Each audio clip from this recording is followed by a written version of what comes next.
Hello, আসসালামু আলাইকুম। আজকে আমি ঝুরি ভাজা মাখানো খেতে ইচ্ছে করলো খুবই, এর জন্য বানিয়ে ফেললাম বাসায়।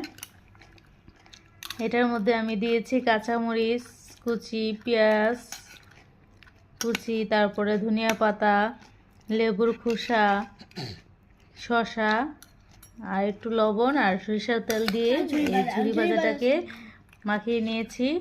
খুবই দারুণ হয়েছে খেতে, ইয়ামি। সবাই একটু ট্রাই করবা বাসায়, খুবই ভালো লাগবে খেতে।